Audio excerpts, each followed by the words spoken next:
Frank has returned with another long-form video. It is brand new. Oh, nice. Brand new as in... It's new to us. 3 days ago. Yeah, that's brand new. It's pretty new. And it is a true facts about elephants video. I love elephants. I think elephants are pretty cool. They are terrifying. I would probably be scared. True fact? I know that they have great memories. They don't forget people. That's true. They make really good bonds with other elephants. They also enjoy the arts. They create art. Probably some of them. I think the girls always stay together for life. I think like the mamas and the granddaughters and stuff. I think that it's interesting that they have like burial practices and that they return to mourn the dead. Like they'll go back to the place to mourn and remember each other. I think that that's pretty interesting. And they hold grudges. And they hold grudges and they will whip your ass. Yeah. Very capable at the ass whipping. Yep. So, let's see what Frank has to say about elephants. This right here, what looks like a grape with a sinus infection, is actually a baby elephant, just about ready to, be dropped from 5 feet. Start things off with a bang. It's an exciting event for everyone. The whole herd gathers around and celebrates. It's quite cute. They're trumpeting. Loud, but they should celebrate. That baby's been up in there for almost 2 years, so when it comes out, it's fairly well crazy. baked. It takes a minute or two to get used to its new surroundings. I mean, he's not in Look Kansas at this anymore. thing, dude. If Kansas were a mucus-filled placental sac inside the uterus of an elephant. Oh my God. In no time at all, this baby is standing up on its own. First things first, it's guided to the nipples. We should all be so lucky. And there they are. Could benefit from a dab of lotion by the looks of it. For the next 3 to 4 years, the baby will nurse in its mother's care, supported by he's born with a hog. Look at that. Sometimes it takes a village. Hog. Can sometimes be a handful. Look at this one. It's throwing an all-out tantrum. Probably just passed by a Chuck E. Cheese. That demon robotic mouse that calls to children. But it's a good thing that there's some time for the baby to learn how to elephant. Oh my God. But there's more subtle things Nikki, like when caring she has for your 2 skin. beers. Elephants have quite the beauty regimen. Luckily, they use foundation and powders that are quite cheap and readily available. Throw a bit of dirt on the back, maybe a mud bath. It's worth it because, listen, this is no ordinary skin. Now, up close, it doesn't seem like their routine is addressing the wrinkles. But in this case, the wrinkling is on purpose. Elephant skin doesn't just have wrinkles. There's wrinkles on the wrinkles. And the closer you look, the more you find. Unlike our skin, which flakes off when it dies, elephant skin sticks around and forms thicker and thicker layers as they age. Damn. And this wrinkled mess can do some magic tricks. Look at that. It's amazing. It's like a giant elephant-shaped sponge. And having skin that can hold on to water like that is very important. Elephants can get hot, very hot. They have the highest ratio of volume to surface area of any land animal. Too much body and not enough skin surface to cool off. They don't have sweat glands except for a couple between their toes. Those aren't going to do shit. So they have some other tricks. For one, they have these little hairs all over their body, not like a luxurious mane. More like the smattering follicular landscape of a testicle. One question, though, is why do they have hair at all? Does hair make you warmer? Now, you might think that it's just evolutionary leftovers, sort of a slowly balding woolly mammoth. But it turns out that when hair density drops below a certain threshold, having hair switches from something that keeps you warm to something that helps you cool off. And it appears that that's what's happening. The hairs themselves help get rid of the heat. Their giant ears also act as heat exchangers. Waving them around cools down the blood that runs through them. I know what you're thinking, naughty bits. Those veins there remind me of the veins in a human testicle, which also shed heat to keep sperm from overheating. Elephant testicles are inside the body, in basically the hottest place. There's something called the hot testicle hypothesis. It's a good band name. It says that elephants might not get cancer because they've evolved extra proteins that are constantly protecting and repairing heat-damaged sperm. Anyway, I digress. Wait, is this one flipping us off? Oh, we're totally getting flipped off by an elephant trunk right about now. But let me tell you, those trunks are quite something. Segway. You know, in the womb, they actually have an upper lip that's separate from their nose. But those fuse together to form the trunk. So cute. Here, try pushing your upper lip forward while flaring your nostrils. Hold that, right? Well, nothing to do with an elephant, but you look like an idiot. The trunk is made up of connective tissue, a tiny bit of fat, and tens of thousands of muscles that go the long way, the short way, and roundsy-bouncy. Much like the tongue, the trunk contains no bones and no cartilage, but by coordinating those muscles, it can do all sorts of things. It's quite strong, especially near up to the top. You can see one working out here. That is crazy. Set because they can lift up to 700 pounds, which is the equivalent of 700 one-pound weights. For those of you who are into the gym things, the trunk is also quite stretchy. The skin and connective tissue on the top surface of the trunk is stretchier than the bottom, while the bottom is stiffer, stronger, and Looks more like an grabby-grabby. octopus leg. The trunk is lined with special sensory hairs called vibrissae. On the bottom of the trunk, they form rows on either side. The science hippies think that this helps them balance things in the curl of their trunk, like this watermelon. But the tip has the most hairs and is the most sensitive, as tips are wont to be. Depending on the species, the trunk ends in one or two things that basically act like fingers. And I'm sure that science hippies attempted to fake this research with hand puppets. The combination of a flexible trunk and these finger legs means that they can pick things up in all sorts of ways, depending on their shape and how big they are. And those finger parts are capable of some very fine movements. Look at this one peeling a banana. Not exactly how I do it. It gets the job done. And look at this Doesn't one. it just look like a hand in there now? Without breaking it? Now the trunk isn't a hollow tube. Those two nostrils run down the length of it. And that means it can get sucky-sucky, which provides yet another option for picking things up, but can also function a bit like a straw. Not an all-the-way straw, though. It is a nose, after all. And you know what it feels like to get a nose full of water all the way back. So when it sucks, it doesn't suck all the way. It holds whatever is sucked, and then it can squirt it back out into an appropriate orifice, or wherever the it wants, really. I know you like to learn. You're here learning about elephants, aren't you? Well, Brilliant.org is an amazing, free and easy way to learn about a whole lot more. Math, data science, computer science. I love it feels that metal good thing. to learn, and it helps a lot when a 5-year-old keeps asking why, or your boss for that matter. Brilliant has thousands of interactive courses, from basic to advanced, on topics that are interesting and important today, like how to think in code. There's a new How Technology Works course, where you can learn things like what actually makes a password strong, and why yours probably sucks. You get to learn all this at your own pace, with content that fits your skill level and interests.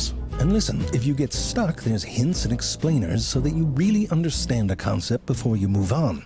To try everything Brilliant has to offer, free for a full 30 days, visit brilliant.org/ZaveFrank or click on the link in the description. The first 200 of you will get 20% off Brilliant's annual premium subscription. Brilliant has been a long-time sponsor of this show because I like what they do. Check them out today. Where were we? Oh, right.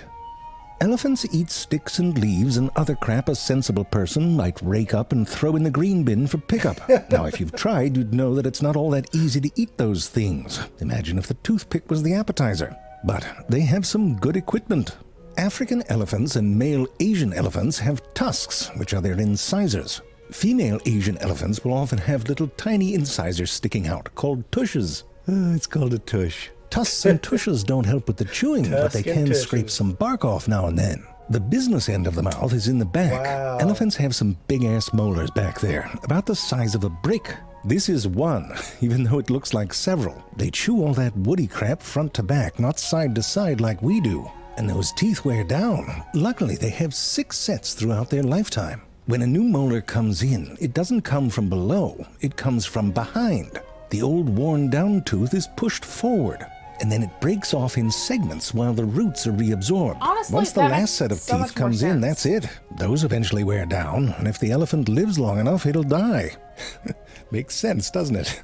Anyway, they chew everything up into a pulp, and then that pulp gets fermented inside of their body. That creates gas.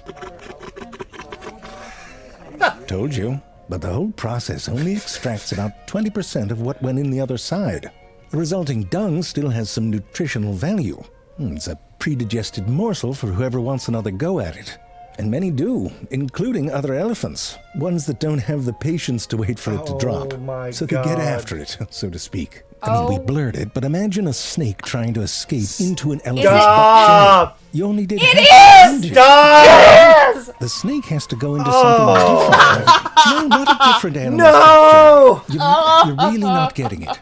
But trunks are also used to communicate. They can be noisy little bastards and make all sorts of sounds. There's the classic trumpeting sound, which sounds a bit more like a lion trapped in a tuba. They can drop that down low, and it sounds like a giant horse that's not impressed. By pinching the front end together, they can go up high. Sounds like demons. Likely because they're making 2 pitches at once, one from each nostril. And if they pinch it real hard, it can sound like the squeak fart of a birthday balloon. Now, if they squeeze further back and inflate the trunk near the head, they can make a sound like a coffee machine that just ran out of water. There's this sound, which is very impolite. We won't speak of it again. Sometimes they push air into the sinus cavities in front of their face and make these strange inside throbbing sounds. And at least one elephant has figured out that if it modifies the shape of its mouth while making sounds with its trunk, it can mimic the vowel sounds of human words. No. This one's saying chowa, or good in Korean. Not bad, is it? Now, all of this is well and good if you live in groups like females do. But if you're a male, you might be alone and miles away from other elephants. For that, they got a whole nother system, and it starts with their feet. Elephants stand tippy-toe, with the back of the foot supported by a high heel of fat. Their toe area and their heel area have nerves in them that are particularly sensitive to touch. Both of these features help the elephant feel and listen to vibrations in the ground. Look, this one's listening to see if something's afoot with his foot.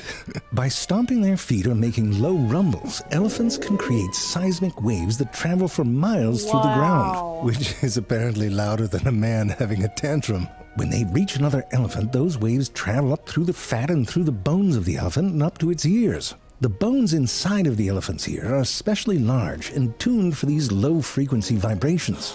In this way, elephants can not only hear other elephants miles away, but they can figure out the direction too. Sometimes a group of elephants will even arrange themselves like a compass to better figure out where the sound is coming from. Pretty smart, right?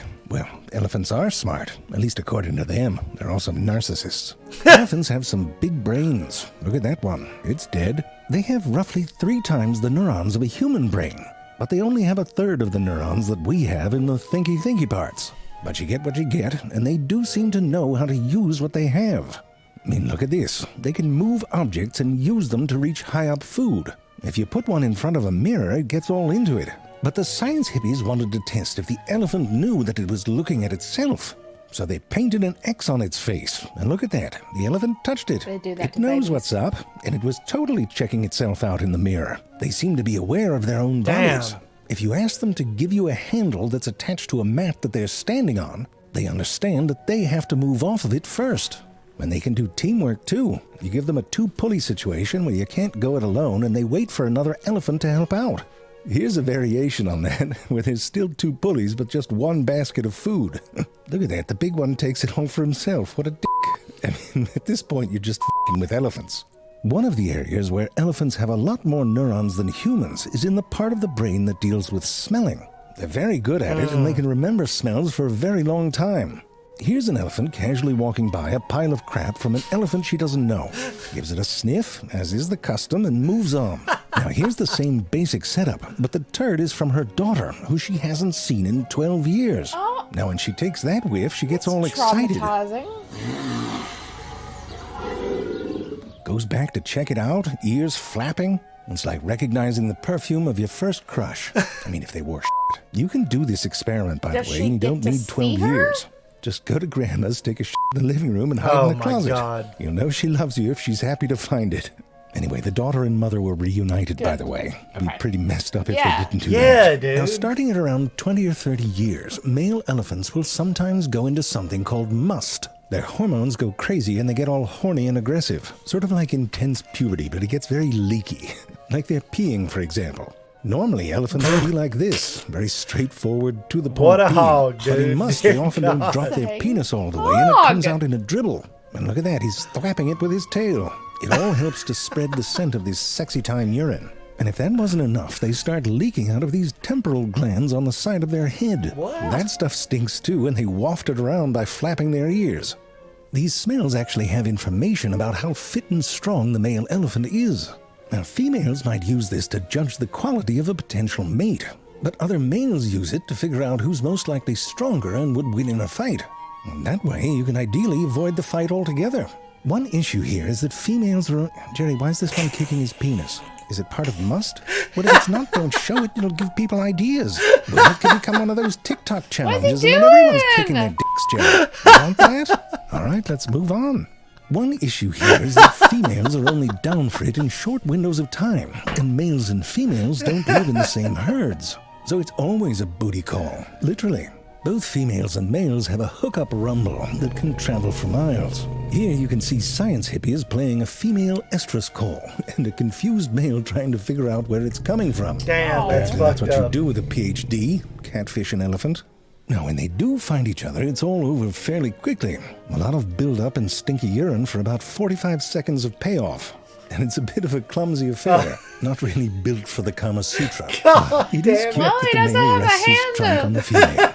And sometimes, like in this shot, if the female is inexperienced or the male is particularly large, other females will gather around to give a bit of support and comfort. Are you it's serious? Very sweet. You can do it, Ethel. You're doing great. And soon enough, a new little elephant baby will be born. Baby. What, Jerry? How would they do it? Oh, you mean the kick your own dick challenge. Jerry, you don't even ask questions like that. I'm telling you, the young kids are so impressionable that you get, Irish dancing. That's what it would look like, Jerry. You know that sort of the hacky sack kick they do? I mean, if you practice that, I'm sure you could kick your own dick. No, Jerry, that's cheating. You can't have somebody else kick your dick. That's not even the same challenge. And I bet they already did it. Oh, that's a good question, Jerry. Can you be lying down while you do it? Like you're in a sit-up pose and you use your heel? See, that's interesting because it's exercise. Forget HIT classes, Jerry. These days it's all kick your dick. How you feel about elephants now? I mean, they're still just as cute. I don't know. I didn't know at all that they had stinky glands in their head. I didn't know about that either. That was the biggest surprise for me. Yeah. Like, gross. Yeah. And I didn't know that they could feel the vibrations through their feet. That was crazy. That's yeah, insane. like some kind of sonar thing. Aren't whales and elephants closely related? I think so. Chad, kick your own dick challenge right now. No, not gonna happen. They like to watch. No, I think that they were just, there to help out. Making sure the survival of the species continues. Yeah. But yeah, funny video by Frank. He also brought a point up that they are in the womb for like 2 years. 2 years. I was unaware of that. There was another video. It might have been a Casual Geographic video. I was gonna say it might have been Frank, but I don't remember him ever talking about elephants before this. No. And whatever video it was, they mentioned 2 years. Holy shit. So that's a long time to be carrying a child. Long time, but yeah. That's crazy. Yeah, that is crazy. And I didn't expect that it was going to open up with just, hey, here's a baby being born. Boom. Like, what do you say? A grape about to explode? Yeah, or something yeah. Like that? So we got to see Christ. all the things. We got to see all the things. Plenty of hogs. The dead skin. I love how the one that was like trying to get it on was like looked like somebody's arm doing an uppercut, just like. What are you supposed to do? You got flying it around. That was so funny. Get it to where it needs to go. It's like because I all the time send the emoji that's just like the flex emoji, so it was just like that is such a Chad move. You do not what send the that. Fuck? Yes, I do. I think it's funny, of course. Such a Chad. If I could send a screaming eagle coming over top of a skull with flames shooting out from under it, I would totally send that. Oh. I would totally send that. I think there is an eagle emoji. Does it go? Ah! See, if they did that, I would be on that shit. Anyway, Frank, wonderful video. Thank you, brother. Glad you put that shit out here recently. It was definitely fun to watch. Nikki likes to see elephants, and I think it's funny when there's hogs flopping around. Hopefully you guys enjoyed this video, and we will see you in the next one. Guys.